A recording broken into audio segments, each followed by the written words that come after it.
Hi, everyone. This week we're covering two chapters in your textbook, interior walls and interior finishes. So the first thing we're going to do is continue our discussion of framing.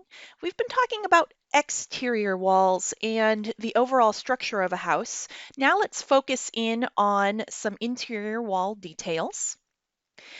Next, I want to go into a little bit more information about acoustics, which is a prime importance for interior walls.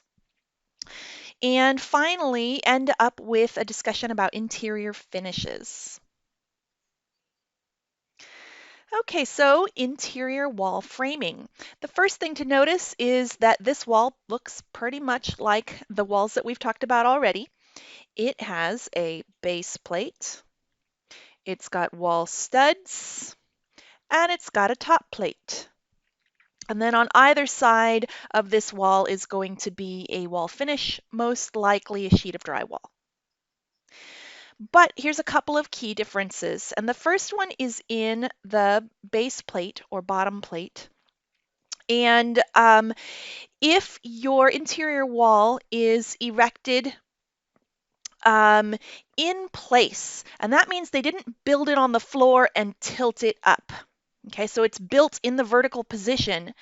Then it's going to have this extra layer of blocking in between each stud, and that's because there is absolutely no way to nail in from the bottom. All right, so you have to nail from the side, and they use this blocking. The second thing I want you to notice is up here at the top plate. Interior walls will typically have a single top plate for non-load-bearing walls. If they are just a partition to divide space, they're not actually carrying the load from above, they'll probably only have a single top plate. Interior walls that are load-bearing will have a double top plate. Right? So if that wall is transferring load from a floor above to a floor below, or maybe to a foundation wall below, it will definitely have the double top plate. So some very picky little difference right there. Let's talk about blocking. Blocking is some kind of intermediate members inside of your wall. They're not structural as in they don't carry load from above. Instead, what they do is support anything that you want to hang on your wall. So fixtures, cabinets, any wall hung items like grab bars, towel bars, around openings like openings for medicine cabinets and those kind of things. You need blocking for all of those objects. So here's what it looks like on the left is kind of a kitchen wall. But in between the studs are this blocking. We've got two lines of it, one at the right height to hang your base cabinets or attach your base cabinets because they also rest on the floor. And the second one up high here to hang your wall cabinets. And they literally just get hung at the top of them and they rest on the wall. On the right-hand side is what a bathroom wall might look like over here. But especially with bathrooms, you end up with a lot of specialty blocking.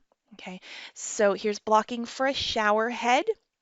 And by the way, if you've ever lived in a house that didn't install blocking for a shower head, you know because when you like touch that shower head, it might wiggle in the wall back and forth.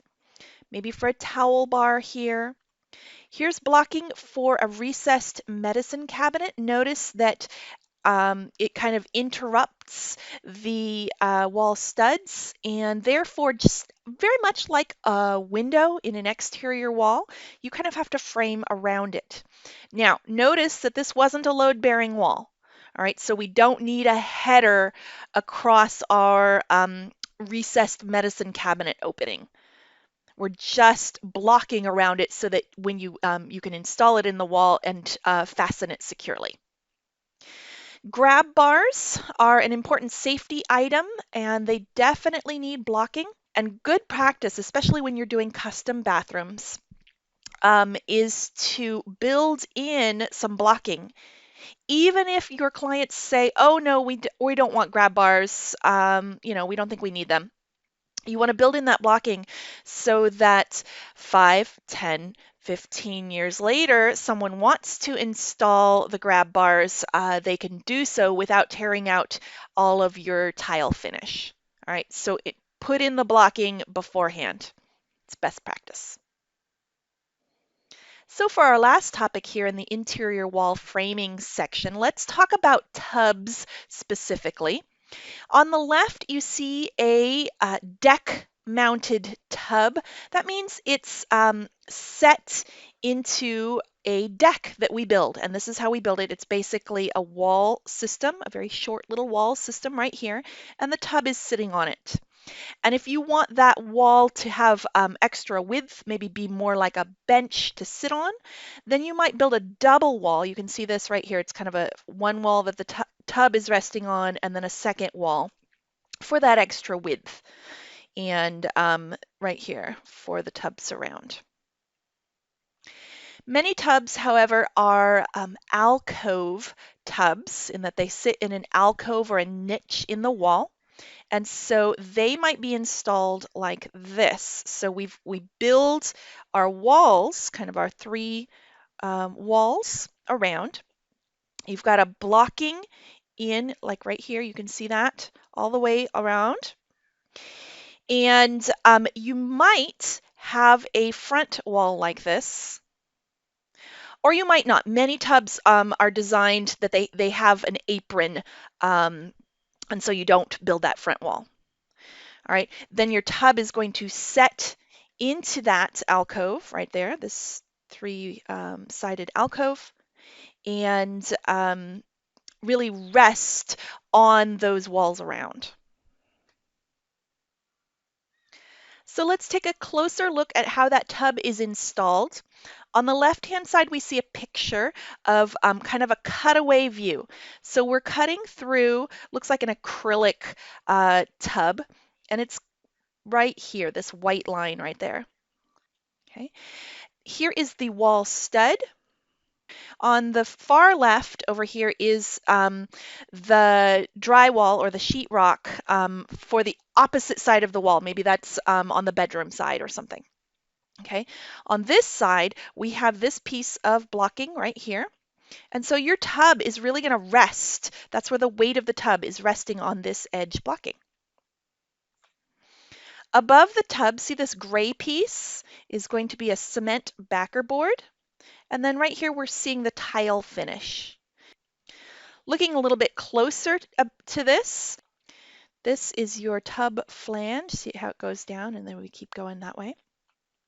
Here's your cement backer board right here. And on top of that would be your tile wall. And here is some caulk to finish that up. Okay, so in general, that's how your tub is going to be installed. It's hung on the backing. All right, in this video, we covered some interior wall framing and some specific details about framing in bathrooms and kitchens. Next, we're going to talk about acoustics.